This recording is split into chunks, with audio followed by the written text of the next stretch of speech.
we go for the first time in 2026, the Monday edition, Mr. Relevant. I'm Alex Strouf with you from the Gruber Law Office's One Call That's All studio. At the Avenue in downtown Milwaukee, DiMaggio is here. Will Sommers is here doing cleanup in the studio. Sit down! We've been gone for 2 weeks. Too busy cleaning up.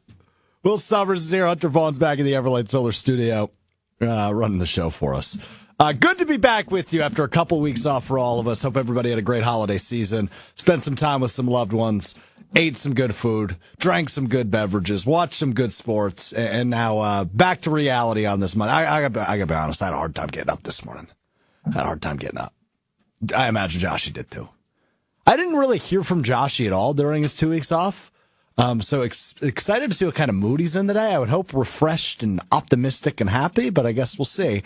Happy New Year, Joshy. It's too far past. Can't say Happy New Year anymore. Is that the Larry David rule? Yeah. Yeah, okay. This chair's stuck. I thought the Larry David rule was the 7th. Whatever it is. I'm over Happy New Year. We're moving on. We're on to Chicago. We're on to Chicago. Yeah. We're on to moving on. I like it. You're gonna hear from me by design. Yeah, outside of like very few exceptions. I asked you how your best ball went, which not well apparently. I turned 500 into 750. It just wasn't $100,000. So, would you come into work had you made $100,000? Yeah, you'd still come into work. Course. Yeah. Well, I don't know if maybe you'd take like a year-long sabbatical. No. I just have a new house. Okay. Got it. Okay, very good. Very good. All right, plenty to get into. Obviously, we have not been with you since like on the video platform on YouTube, ESPN Milwaukee, ESPN Madison on YouTube. We have not been with you since before the Bears game. And the Packers have not won since. Jordan Love got hurt in that game, so a lot's happened there. Will and I have some life updates to share at some point in the show. We'll probably do that in what we missed. We also have to figure out life updates. Yeah, we got some life updates to give you guys.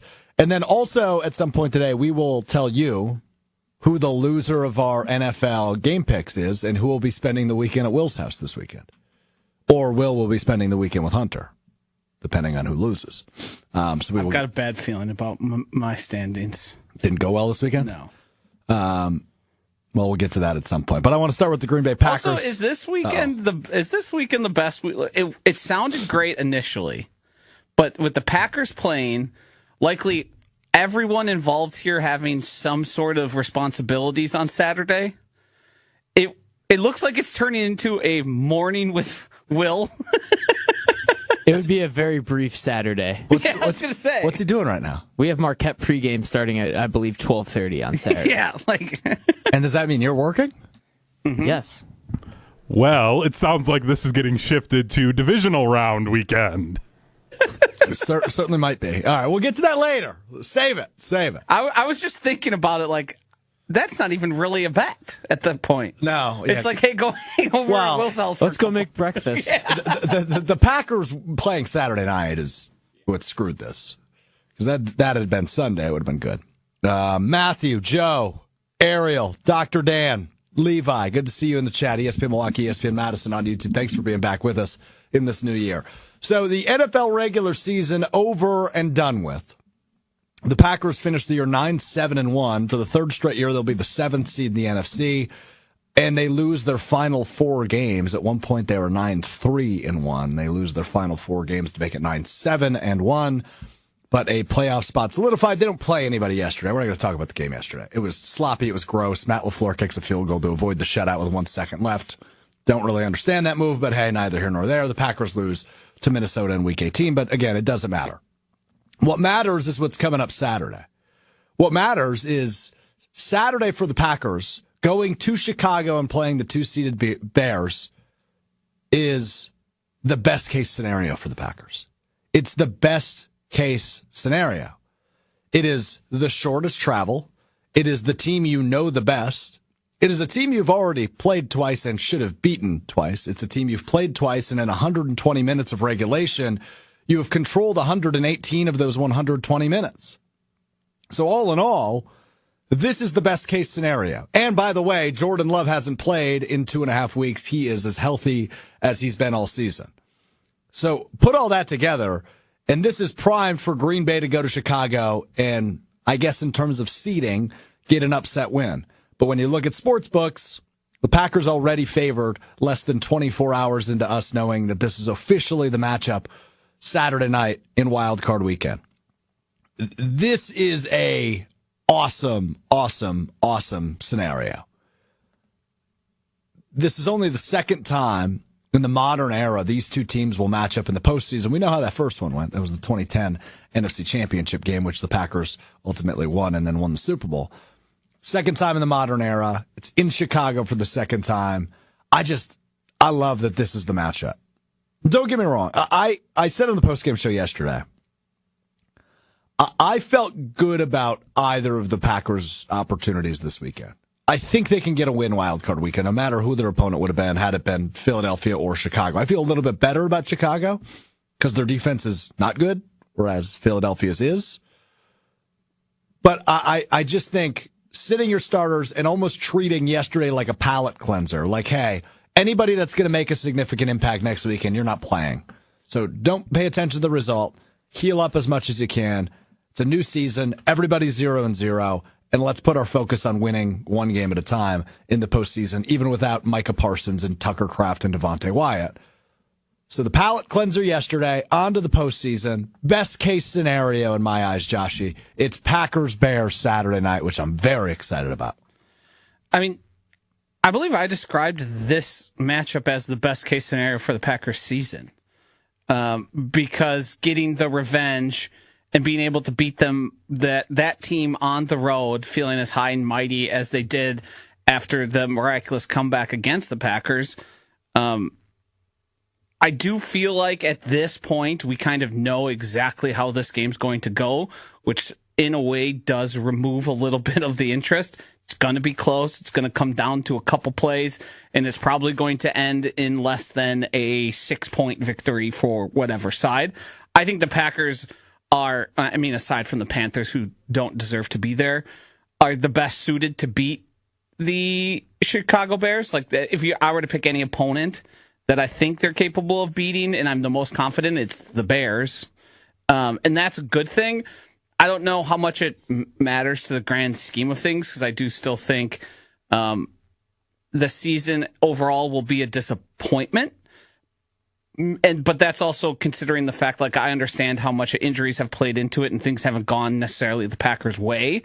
But without Micah Parsons, without Tucker Kraft and the mounting injuries, you kind of just look at it and go, well, you probably can go beat the Bears on the road, travel to the Seahawks, keep it close, and end in a disappointing loss. Yeah, I mean, look, all things considered, this has been a really wacky year for Green Bay. 9-7-1 is not a good record. Their over-under win total was 9.5. They hit the under by losing 4 straight.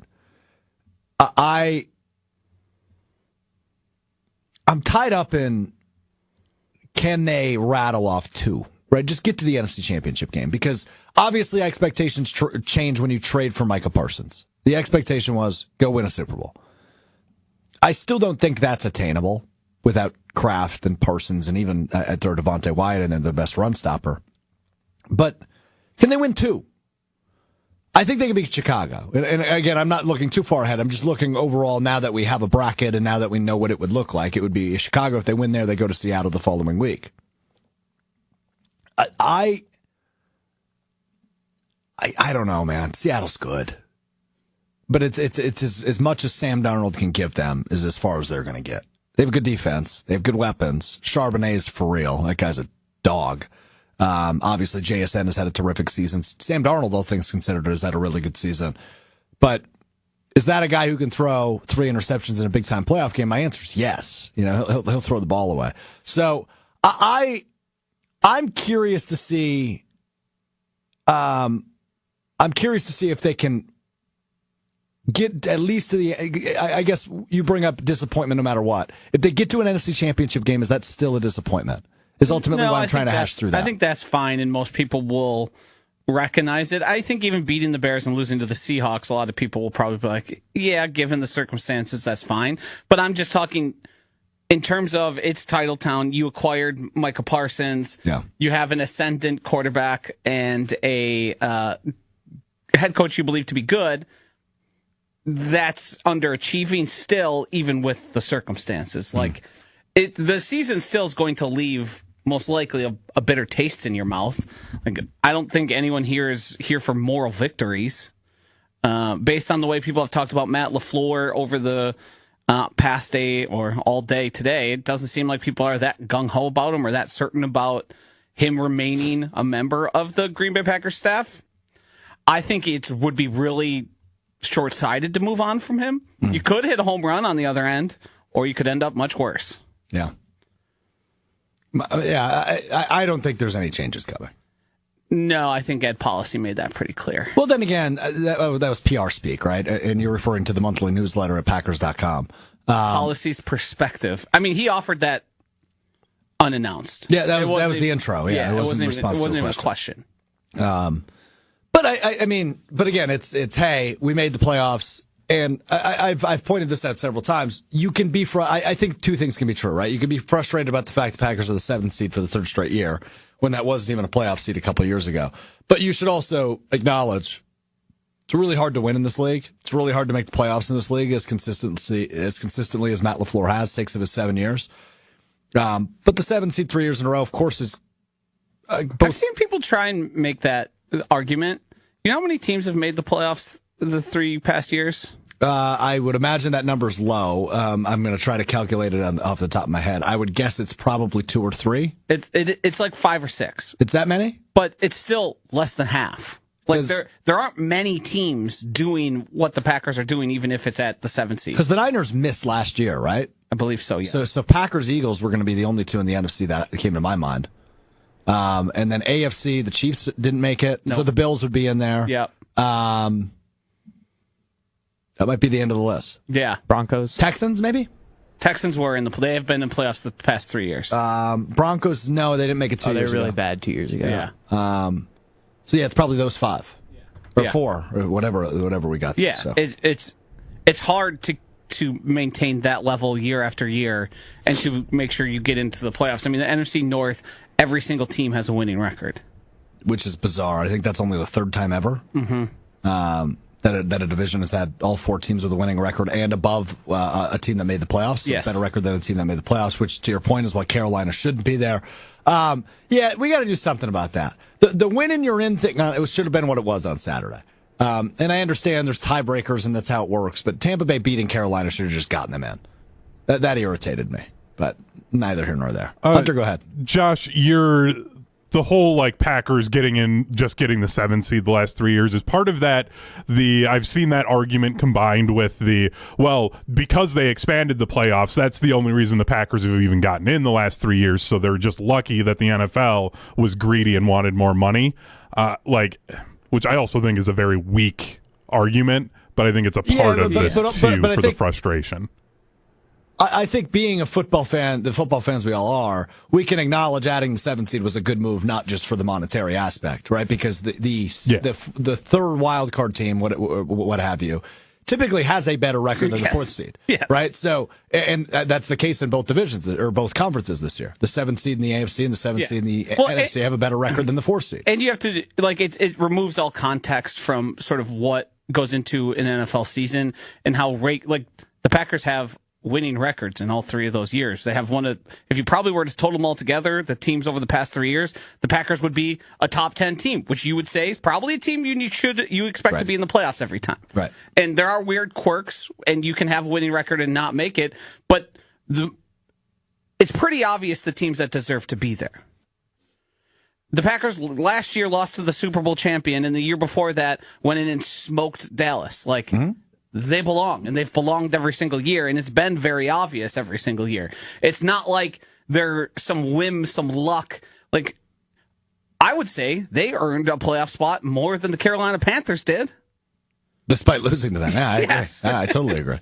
So this is, but all things considered, that all of that aside, right? You could be upset it's the 7th seed for the 3rd straight year, and Josh, you just made my point for me, which is they've made the playoffs 3 years in a row, which is really hard to do. You look at last year, right? Think about the best teams in the league last year. Detroit, Washington, Baltimore, Kansas City, all out of the playoffs. All didn't even make the playoffs this year. That was most of your Final Four. So yeah, it's hard to make the playoffs, and I still think LaFleur deserves at least a bit of credit for that. Now, I ultimately think, Joshy, and I guess it's dependent on what he does, because if they somehow rattle it off and win the Super Bowl, then yeah, he's extended. But if they win a playoff game, lose divisional round, I think it's probably, one more year? Add another year to that contract? I don't know, man. I find it hard to believe Matt LaFleur lets it happen. Because right now the Packers need him more than the inverse. You think? He'll get a job. I'm not disagreeing with that. Correct. But he'd get a bad job. I mean, look at the jobs that are open right now. Rebuilding Arizona. Atlanta's not a bad job. No. Tennessee's a bad job. The Giants are a bad job. Are they? Yeah. Jackson Dart? Well, the offense is up and coming, so it would be a good fit and for him. And their defense is They got a good D-line. Studs. Yeah. Yeah. That's really actually good a D-line. good job, I think. Yeah, you actually might be right about that. The problem is the Maras as the Right. ownership is but there's talent there. Dysfunctional organization, but good players right now. Yeah. Good young players. But also, how much does Matt LaFleur care about what the job is when he's able to charge whatever team that is the most? Like, he would reset the head coaching market Yeah. because he would have his pick of the litter. That's a good point by you. I forget that maybe he does have a little bit of say in what the offer Yeah. is. Yeah. Yeah. Well, okay, so let's say, because he still has a year on his contract, so he's back in 26, likely no matter what. If whoever's making that decision, whether it be Ed Policy or Brian Gutekunst, I think if they don't come to extension, you sort of have to fire him. That puts you in a really weird spot with a lame duck coach. Like, you're probably better off at that point just moving on because he's just going to leave you. yeah. And who Would knows what that's going to do with the team dynamics? would they get crazy and try and trade him? No. The fact they even traded for a star player is unlike them. I don't think they're trading coaches. New era in Green When's the Bay. last time? Can you Google for me? When was the last time a coach was traded? I'll I look believe it there was up. compensation for Sean Payton. Yeah, there was. You're right. Yeah. Yep, you're right. And then before that, I You're believe cookie. it was John Gruden from Tampa to Oakland. Or the It other was way. Whatever it two was. first round, 2 second round, and cash. that one was crazy. But I guess when you want your guy, you go get your guy no matter what. And it's worked for Denver, who's the number 1 seed in the AFC, year 2 of the Sean Payton era. So very good stuff there. All right. Couple of things on Packers Bears, and obviously we'll talk about this all week, Monday, Wednesday, Friday here on Mr. Irrelevant. Alex Strouf, Josh DiMaggio, Will Sommers, Hunter Vaughn with you on this beautiful Monday, our first show of the calendar year, ahead of Wild Card Weekend, which is going to be a really fun one, man. There's some really good matchups this weekend. And Will, you texted me this last night, and I'd be curious on Josh and Hunter's perspective, because I answered yes, but you asked me, I forget exactly how you phrased it. I said, is this the craziest NFL season of all time that you can remember? And I think the answer is yes. From games to results to standings to turnarounds to... Like, year in and year out, you get the complaint about the Thursday night games being horrible, and I really didn't hear that a lot this year. No, there were some like, good sure, there were Thursday some games. bad ones, but you also had, like first thing that comes to the top of my mind is you look at the matchup Falcons-Buccaneers. You think it was going to be a horrible game, and Baker Mayfield fumbles with the game on the line. The Falcons win in a crazy game. I think the end of the season was a whimper. Because most of the teams were decided. But then yesterday kind of stunk. On things Sunday, considered. there wasn't a game with 2 teams playing for something. Except Sunday Night Football, Correct. which you were probably asleep. Correct. Oh, dude. Raj. Dude. I mean, the fact that You got every such a level good of game. vintage Aaron Rodgers in 3 minutes. the Ravens just decided to kneel it out instead of trying to gain more yardage, crazy. It's not Justin Tucker back there. Get closer. Right, but it was a kicker. And I understand he's a rookie in terms of Tyler, what is it, Tyler Loop? Loop-de-loop. He had not missed a kick all season inside of 50. Yeah, I mean, you still just... Well, right, I agree with you. It's your entire life. Correct. Well, did you see what the Steelers did?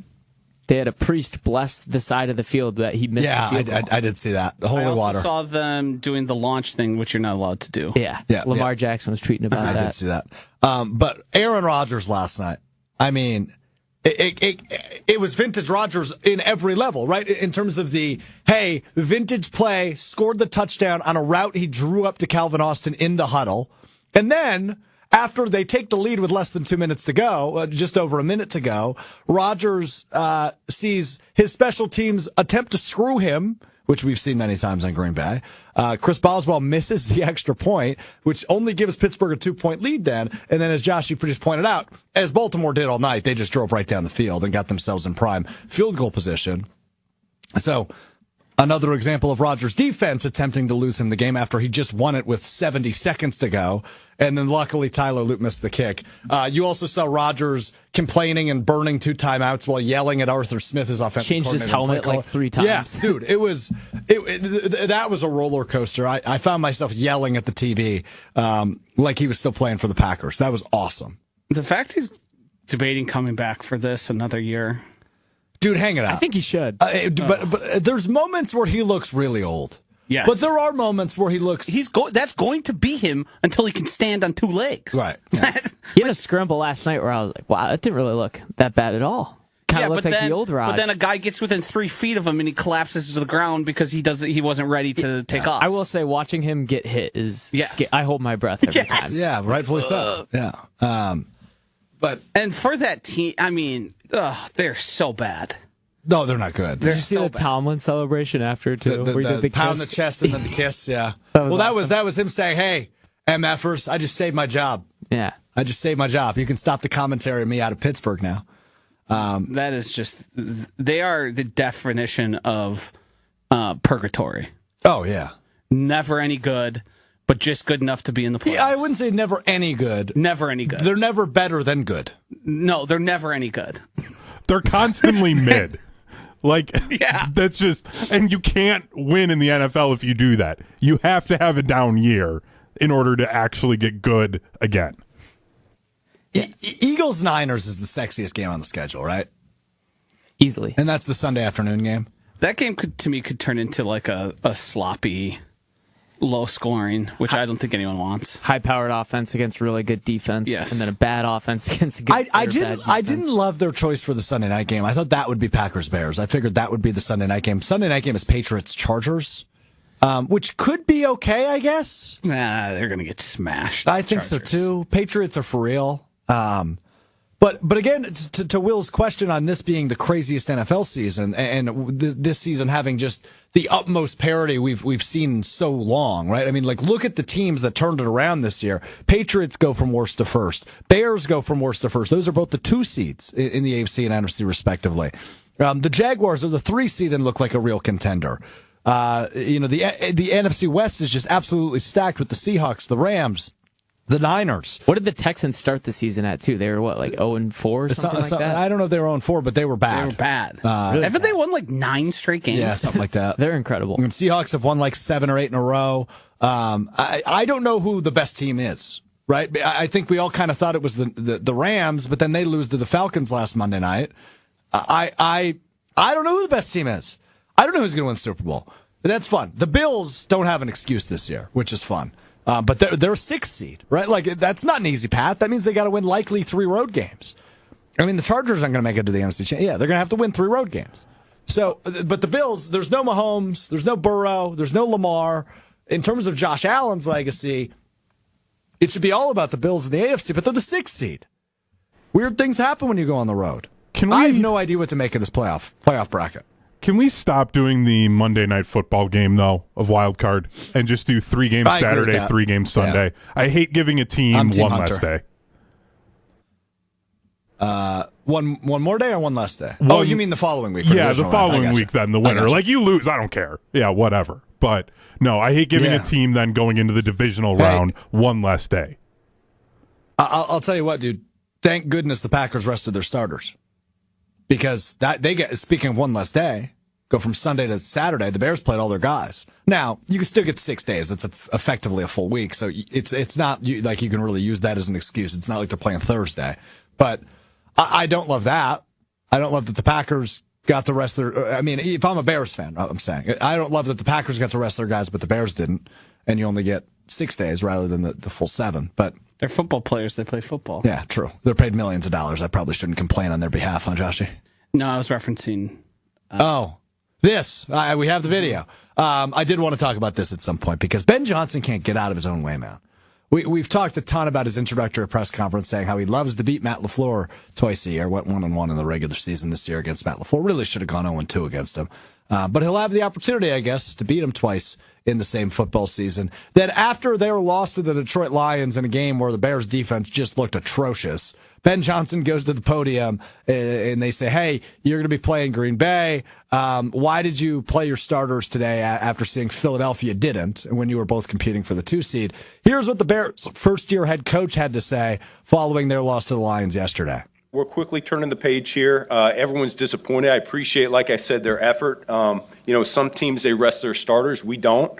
We play football, and, and we felt like it was really important that we were playing our best ball here today, and we didn't get that job done. And so we're quickly turning that page, and now we got a home game coming on up, and there's a way to win this next game, and that's what we're going to be solely focused on.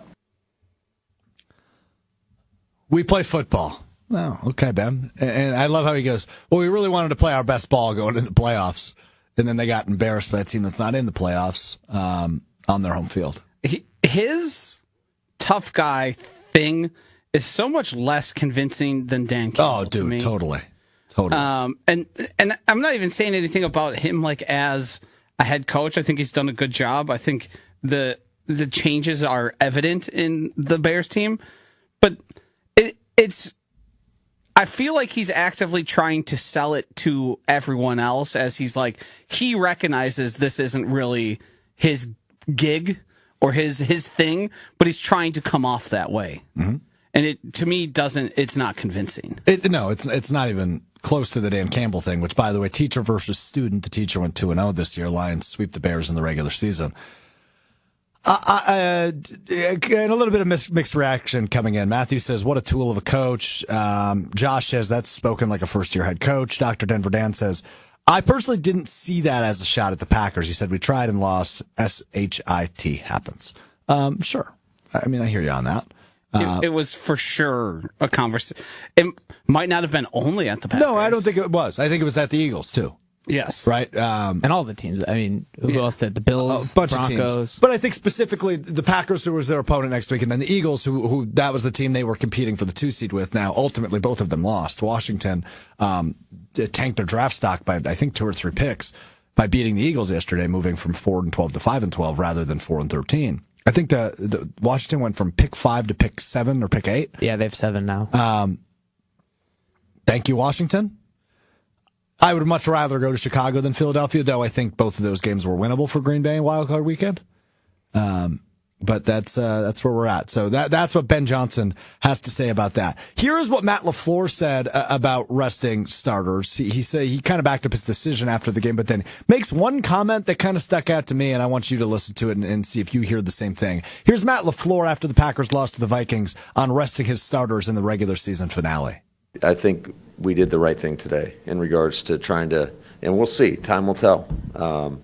But I feel better about this certainly than I did a year ago after the game. It was a double whammy when we lose the game and you lose like a key player for us to go into that run. So I thought this was the best decision. So I agree with him. I think ultimately getting healthy and being as healthy as possible had to be the number one priority over winning yesterday against Minnesota when you're locked into the playoff seed of number 7. But the thing that stuck out to me was when he said, time will tell. Because I don't know that anybody's going to bring up the narrative next week, Monday. If the Packers lose, say, which I don't think will happen, but if it does, it's very possible it does. If the Packers lose Wild Card Weekend, I don't think we're coming back here Monday and going, well, I guess they should have played their starters against Minnesota. People will. At very least if Jordan Love doesn't play well. And then they'll drop the Malik Willis should have started. Yeah. Oh, God. It'll be great. I mean, come on here. Just the chaos part of my brain wants that to happen. You know, Rob Domofsky brought this up on Green Bay Game Day yesterday, and it was about how back in 2016, people were bringing up how Jeff Janis should get opportunity over Devontae Adams. Or maybe it was 2015. That's this year's version of that. Malik Willis should start over Jordan Love. That's the same as Jeff Janis over Devontae Adams. Like, it's just so asinine and unbelievable. I hate it. I hate it. Part of you loves it, though. I mean, I love fans being fans, right? Like, you can say whatever you want. But I don't like it. There seems to be an anger behind the Malik Willis people, and I don't know where that comes from. I don't either. I don't either. It's because, you know what it is? It's people find him massively entertaining. He is very fun to watch. I'm not disagreeing with that because he has the mobility. He's got a little, I don't want to compare him to Favre, but it's almost like, hey, what's going to happen next, like Favre did? And he's not a Hall of Famer like Brett Favre, but he's got kind of the, I don't really know what's going to happen here factor, which it's visually pleasing when you watch the game. It just is. It's fun to watch. It makes the game fun. And I think people that, those same people probably find Jordan Love a little boring because he doesn't turn the ball over a lot. Let's just call it what it is. Efficient. It's a casual take. Yeah. I mean, it's not knowing ball for sure, but it's that of the casual observer. Which is fine. You can have that opinion. Malik Willis is going to earn the opportunity to maybe start somewhere, but there's also a chance a young guy beats him out. The offense changes, and maybe you like his play, Matt LaFleur's play calling more because of the running aspect, and that's a style you'd like to see the Packers run more. That's not Jordan Love's game, but the offense efficiency would certainly decline. Yeah. You also got to think, like, Malik Willis played, 2 games in 2024, and he's a vastly different quarterback than he is this year. So how are teams supposed to prepare for that, knowing that he was just going to be a world beater? Look, Malik is likely, I mean, I guess I don't know what the quarterback market's going to look like, but Malik is likely going to get an opportunity to at least go compete for a job. If he wins that job, great, and then we'll see. We'll see how good he actually is. But, I mean, what Matt LaFleur's done with him and what Malik Willis has been able to do in his few opportunities with the Packers is super impressive. And as Packers fans, it's awesome to have a backup quarterback where you feel confident you can win football games with him. But 10 times out of 10, especially going into the playoffs, this wild card weekend game, I'm picking Jordan Love, man. I don't want to see Malik Willis on Saturday. If they implement a package where maybe a play or two Malik Willis takes over, I wouldn't hate that. What if they rotate drives? Shut up. Will, what do you make of this comment? System. Love it. You know what they say, when you got 2 quarterbacks, you got 2 quarterbacks. Batman Shadow 1 says... Great username. The whole ESPN Milwaukee staff loves to over-exaggerate when talking about the Bears. Isn't this the clown who said the Bears messed up on drafting Loveland, LOL? What do you make of that comment? You? Yeah, that's referring to me. I also made a remark, but I thought Loveland was already drafted. I was working very hard back here, and I wasn't able to keep track. Look, I mean, he's the Bears' leading receiver this year, which is remarkable as a rookie and a tight end. I'll say this. I thrive on Bears fans' tears. So when a couple weeks ago, I was off. I've been off, obviously, the last few weeks. I don't know what happened. Colston Loveland must have done something in the Bears game. Who did they play after the Packers? 49ers. Yes, it was the 49ers game. It was the Sunday night game. Which was, by the way, that was a terrific football game. But right before that game, all day, the video on Twitter of me laughing resurfaced and got like 900 replies. I got so many, let's just say KYS DMs from Bears fans, several of them, which is always lovely to receive. I don't reply because I never said they messed up by taking Loveland. I just laughed hysterically. And I hate that I'm misquoted, but it's okay. Yeah. I think it's good that you laugh. Football's fun. Football is fun. Well, it's I did feel like, as your producer and then being the video producer on that draft coverage too, felt bad for you. Just from the sense of, like, we're missing a huge chunk of context to why you were laughing, but I'm going to take it because, like, I know it doesn't really bother you, but I'm just like, I'd explain that to my wife even because she saw it on her Twitter. And the good news is, Will, you were wrong, but we don't have to say what you were wrong about. Colston Loveland, good player. I was misinformed, I think was the right word. Sure. But yeah, Colston Loveland, his new nickname floating around, Third and Loveland. It's a cool nickname. Third and Loveland. Third down, they always throw it to him. That's a bad nickname. That's a bad nickname. I think it's cool. It's a bad nickname. I don't know what to do. You wish you had a nickname like that. Third and Loveland? Yeah, it's Third and Loveland. I got Pookie. That's all I need. You could have picked a couple other nicknames besides that one. And Sandman for That one's for cool. Micah Parsons. Yeah. Kraft Mac and Cheese. The closer from Micah. Yeah, also. Well, that's Halfley's nickname for him, I think, more so. But anyway. All right. Well, this has been enjoyable. All right, what else we got? Oh, we got to do stock up, stock down for the season. I've got 8 names. I'm going to throw them at Josh. I'm going to let him decide, like we did a couple weeks ago. I know where I want to put them, so I'll give my take, and then we'll see if Josh agrees with me on stock up, stock down. We do this every week during the season, day after games. Some stocks going up, some stocks going down. But now that the regular season is in the books, we take a look at stock up and stock down. So I will say what I think. Josh, you tell me if you agree or disagree. I start with Jordan Love. Stock is up after the 2025 season. I don't think there needs to be an argument on this one. I don't think there's a player with a bigger stock up. I tend to agree. Although the 4 players I'm going to talk about stock up, I think you might say that for all 4 of them. We'll see. We will see. Let's go to stock down. Your guy, Romeo Doubs, stock down. Jeez. Final year in green and gold. Free me. It'll be his final couple weeks. Free me from Romeo Dobbs. You're in Dobbs jail I've been in Dobbs prison for 2 years. Yeah. on his sentence. Well, the good news for you is my next stock up is another wide receiver, and I think you could say there's no bigger stock up for Christian Watson. Yes. I do think there's different levels to it, but he took the leap into considerably into like one of those top end guys that can be a true difference maker. It was, I don't know, maybe the slowest elevation of anybody I've seen in the NFL. It took some time. Took his 4th year before you really started to see, like, there was flashes certainly throughout, but he also disappeared at multiple times throughout the previous 3 years. Some of it due to injury, some of it due to just him not being open or making the plays when the ball comes to him. Yeah. And I think that changed in a big way this year. I agree with you on that. So excited to see what he does next year, the final year of his contract. Remember, they signed him to that 1-year contract extension. We'll see. We will see what happens with him. Stock down. This is a position group. I just went with the full cornerback room. It was a problem that we knew existed in the preseason. They trade for Micah Parsons. It seems to be at least patched up, band-aided, if you will. And then Micah Parsons gets hurt, and, well, they go and sign Trayvon Diggs in an act of, well, I don't know what to call it, except an act of desperation. So stock down to that whole room.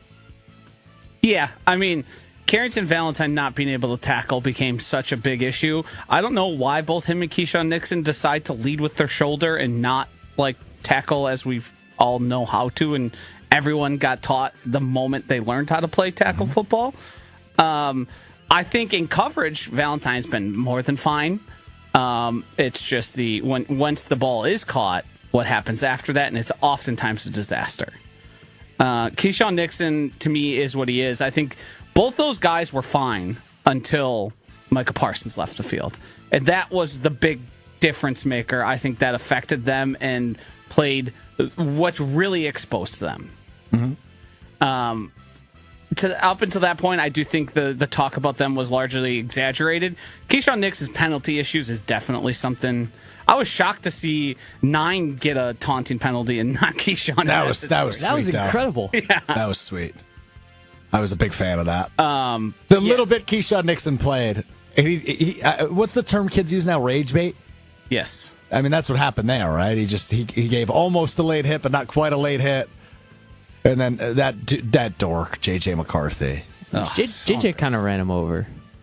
Yeah, I mean, yeah. And then the funniest part was JJ got so angry and then instantly looked at the sideline and apologized to his team. I'm sorry, I messed up. He's so bad, so bad. Mm-hmm.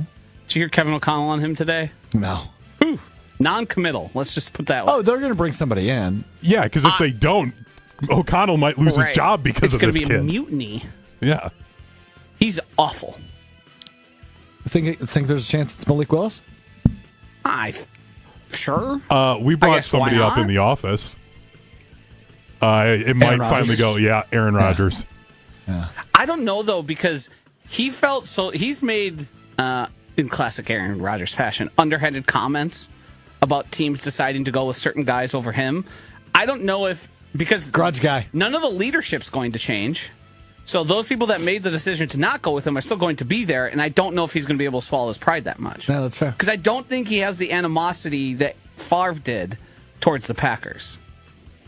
Like, he still wants to be Goody, but it doesn't seem to be his driving factor. It will not be a driving factor. Right. Bingo. Exactly. Exactly what I was going to say. All right, cool. Let's go back to stock up.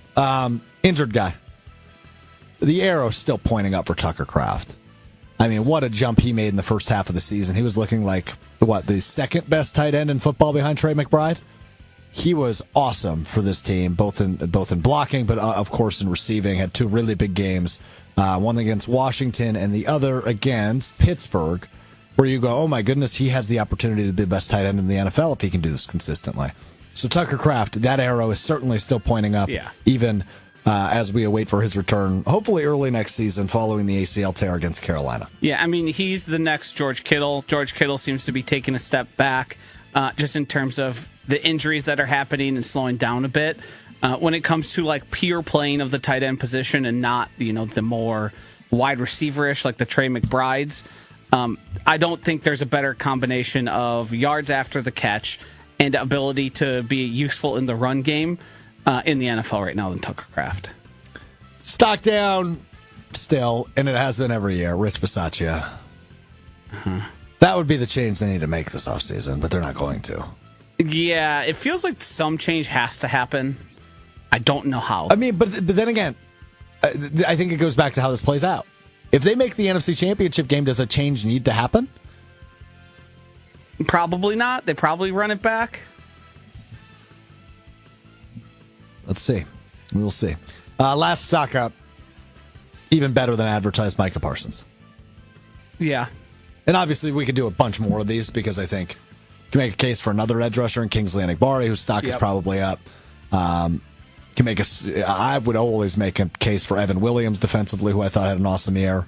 Yeah, I think he's quietly become sort of a star.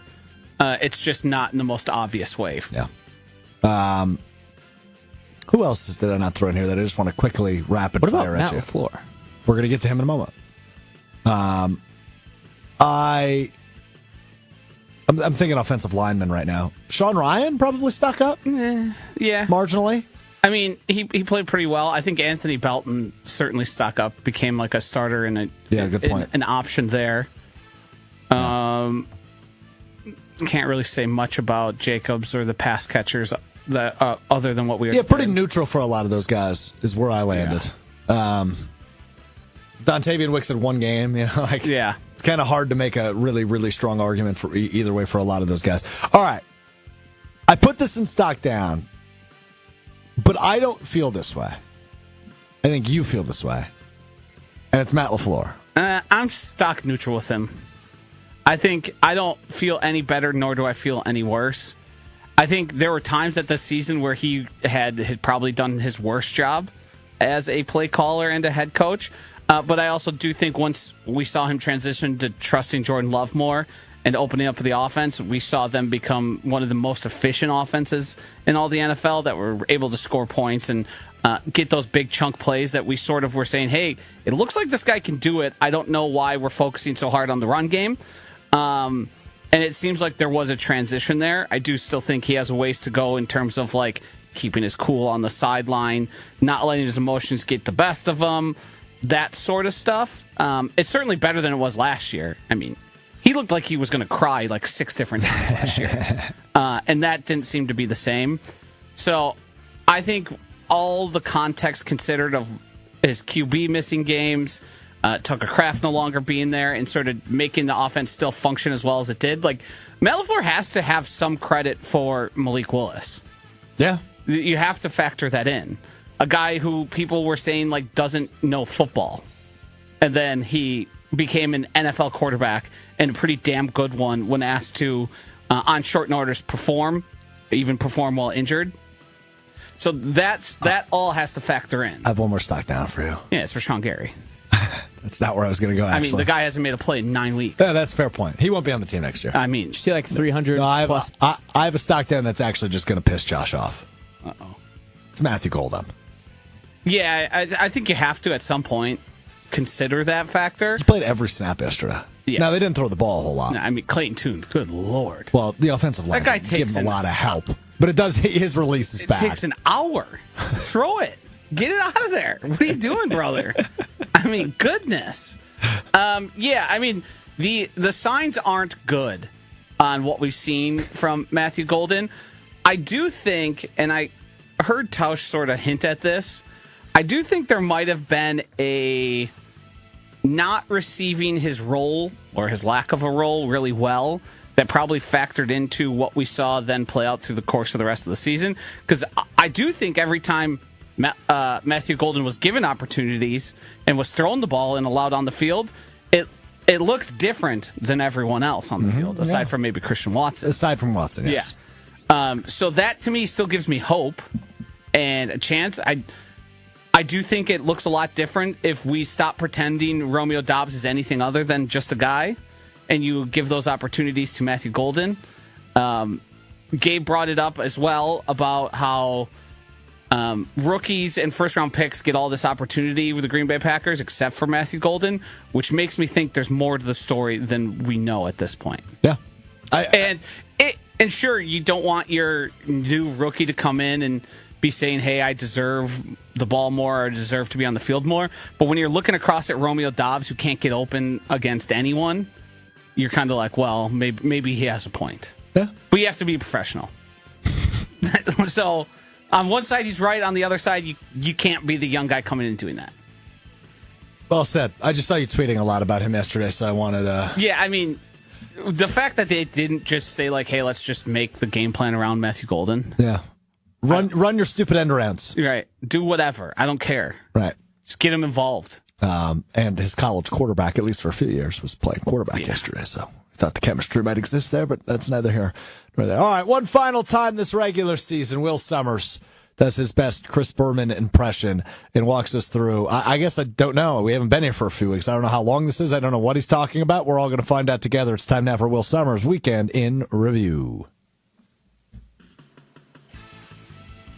We start in Minnesota, where the Vikings hosted the UW Green Bay Club football team. Packers starting quarterback Clayton Tute was farting all over the field as he was sacked 4 times and had -7 net passing yards. In his last game of the year, 9 decided to double up to 18 as Justin Jefferson had 8 catches for 101 yards in the game. Leading the Packers in receiving was Matthew Golden. It was Jacoby Keeney James, who had 2 catches for 15 yards. Scoring in this game was like a Sandlot baseball game with C.J. Hamilton Porter scoring the lone touchdown for the Vikings right before the half to make it 13-0 Minnesota. Getting more playing time than usual, Brenton Courtney Cox wasn't looking to make any friends on the field as he had 4 QB pressures and a sack. Despite not playing his starters to get them ready for the playoffs, Matt LaFleur stayed sharp himself as he made a two-possession game with a meaningless last-second field goal as the Packers lost 16-3. Also, Max Brosmer somehow was the most asked quarterback in that game.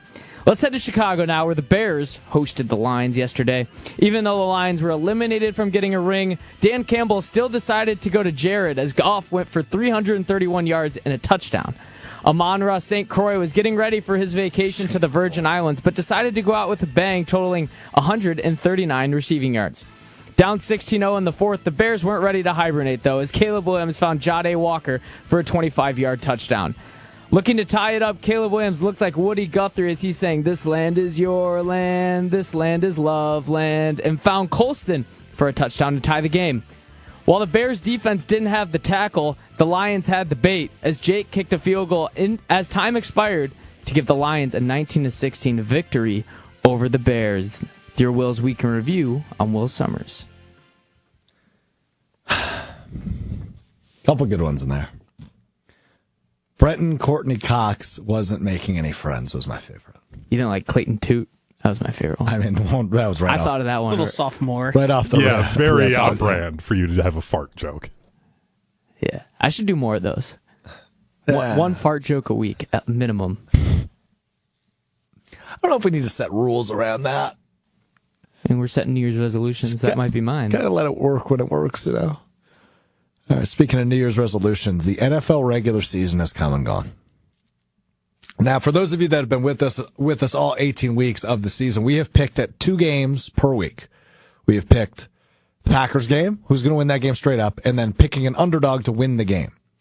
And we did not pick last week because it was Christmas and New Year's and stuff going on. So what we did this week was we just picked 4 games straight up. We picked up the 4 games that are the Packers and Vikings, and then the 3 games that mattered. It's Tampa Bay and Carolina on Saturday. Seattle and was it San Francisco on Saturday, and Baltimore and Pittsburgh last night. And rather than revealing our picks to one another, we all sent them to Will, and then Will sent it to his picks to Hunter because Hunter was in first place. So me and Josh are in the dark. But my understanding entering this weekend was Hunter was alone in first place. Me, Will, and Josh were all tied in last place. The season-long loser has to spend, we said wild card weekend. We may have to adjust this to divisional round weekend or championship weekend. We'll figure it out. We'll do it before the Super Bowl. At Will's apartment. If Will loses, he has to spend a weekend at Hunter's apartment in Madison with his wife, and they need to go to Costco during playoff football games, which would be Will's personal hell. Will, before I give you the floor and you walk us through who picked what, I'm just going to go ahead and spoil it for everybody. I went perfect this weekend. I went 4-0. I picked every game correct. Look at you. Thank you, Aaron Rodgers. I had to die with Pittsburgh because I've picked them a million times this year, and I picked the other 3 games correctly. You may have just seen Josh shake his head because I think that means bad things for Josh, but we will all find out together unless Will lost or Hunter may have had a bad weekend. I don't know. I didn't do the math, but I know I went 4-0, which I think effectively removes me from last place. Will, is that correct? Let's just go through the rankings, all right? Let's start with who finished first this year. Sure. Alex Strouf, yes. Congratulations on winning 21-14-1 on the year. I remember when Josh, before we went to holiday break, told me I don't know ball and I was doomed to lose. That's a first place finish. Very well done. So we had a tie then for second place, leaving the lone person in last place. So I'm just going to reveal who got last, since it would give it away if we did second. In last place,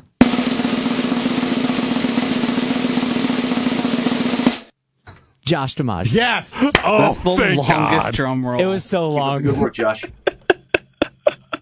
Final record?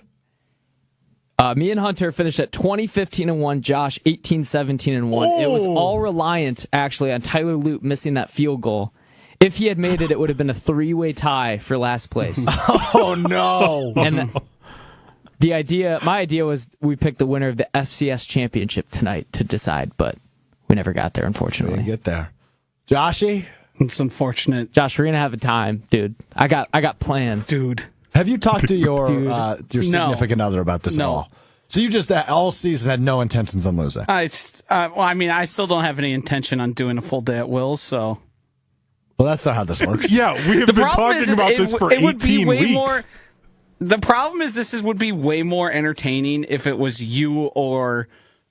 Like, I'm just going to go to Will's house. How would that be entertaining if I do it? I hang out with Will regularly. Because you're a moron. So are you. Absolutely not. I would put you through it, Strouf. Like we wouldn't like. I'd make you go work out with me. Yeah. Like, You're not going to do that to Josh? No, because I'll just say no. yeah. That's not how this works. Well, who says? We agreed at the beginning of the season already- we have to do a weekend the way Will would live it. That was the deal. You have to live like Will.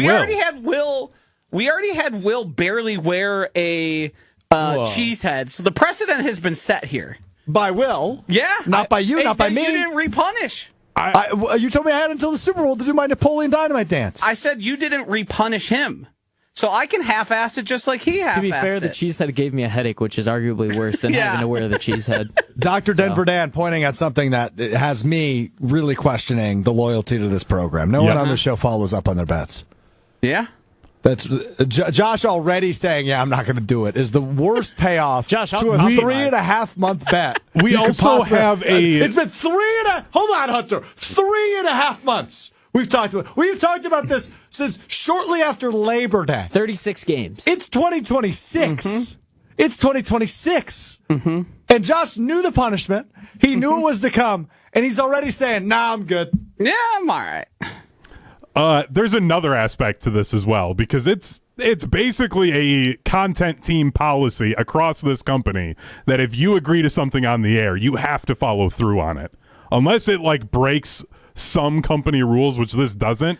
Like as somebody who's worked in content for longer than anybody here, that is absolutely incorrect. Josh, if you're saying it on the air for 3 months, you've got to follow through. That is absolutely definably a falsity. To be fair, too, Josh said a couple months ago when we went over the punishment, the he wouldn't be able to CEO do of it. this company was supposed to spend 24 hours at George Webb's. That's never happened. It's because it got passed on to me, but falsely. Yeah. See? And did you do it? No, because he needs to do it. Oh, okay. See? I could just say I got robbed. The NFL's fixed. He didn't get robbed. I got jobbed. I haven't didn't. even seen the official reporting and This isn't definition. this isn't even a bad punishment. There's been no trackable history of this. How am I to know there's been honesty? We've talked about the records every week. Yeah, and how do I know Will didn't make any mistakes? He's got a good point. You left it up to probably the least responsible person here. Unbelievable. All right, Josh, if you want to just go get dinner and a beer, we could call it. No, No, I'm this cool is with that. pathetic. It needs to be a slumber party. What we need to do is make it the most unappealing day ever for them. We're going to wake up, go on a walk. We're just going to actually go do whatever Josh wants to do. We're going to go walk his dogs, read, simultaneously read. Put some ball on. What if that's what I want to do on my weekend? Have I a want couple casual brewskis. You can do whatever you want. Yeah, but what if- I just want the one piece that we agreed to was a sleepover. Josh needs to sleep over at your apartment. What if I leave in the silence of night? No. I'm going to do a door check. I'm going to come over at 10 p.m., And I'm gonna call the midnight, cops on and you. 6 a.m. I'm just going to knock on the door and make sure Josh is still there. If there's an appearance from Alex Strouf at any point, the bet's off. Who am I to believe you that this is ridiculous? I'm very upset right now. I'm actually you didn't see upset this about coming? this. Yeah. Like, What? Strouf, can we go back to where it was just you so and I? long ago. Yeah, let's kick them off the show. Yeah, this is pathetic. Sorry for trying to host. Sorry for volunteering. I'm not mad at you, but you are instigating. I'm not doing anything. You said, do you want to go on a walk and just do a dinner and a beer? That's not the deal. I frequently walk. I frequently That's go fine. to dinner and The get beers. second The that sleepover, Josh it was says no to morning something, to you'll morning. cave. The It was second 24 he hours. complains. That's what we agreed to. It's also 20. Like it's a new me. We this year. Yeah. You don't know what I like to do. We initially said That all was- weekend. 2025 Will was so much different than this year. Different time, different guy. Josh, you see Marty Supreme yet? It's time. No. It's Go time. see that. It's time now. It's time now for what we missed. 2026, new year, new you, huh? New me. Mm-hmm. I heard a rumor about you. Did you hear it from me? I did hear from So you. it's not a rumor. What'd you do? So I bought a cold tub, like an inflatable cold tub, and I blew it up in my bathroom. So now I just have instant access to a cold tub whenever I want. And it's like 32 inches, so it takes up like way too much room I in was the gonna say, bathroom. It where's- looks horrible. I forgot to take a picture because I have to put like towels under it too, so it doesn't like slide out or move. But yeah, I'm a proud cold tub owner. I'm a cold tubber. Are you aware? Basically Goggins. Are you aware Basically, that? Hawkins. How many gallons is it? It's like 400. It's a lot. 400. Okay, maybe 100. It might be 400 quarts. You do realize you live in an apartment building that probably isn't rated to have that much weight. 100 gallons. I didn't fill it up all. Well, the way. I don't think it's 100 gallons, It's a lot of gallons. It has to be for a human body to fit in it. but not 100. I mean, how big are they? It's 32 inches. I would guess maybe 20 gallons.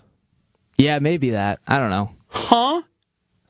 What? I don't. 20? I think you're underestimating how much you get. Like, I don't think you understand. this is like the same as like if space. It's the same as if you filled up the bathtub with water.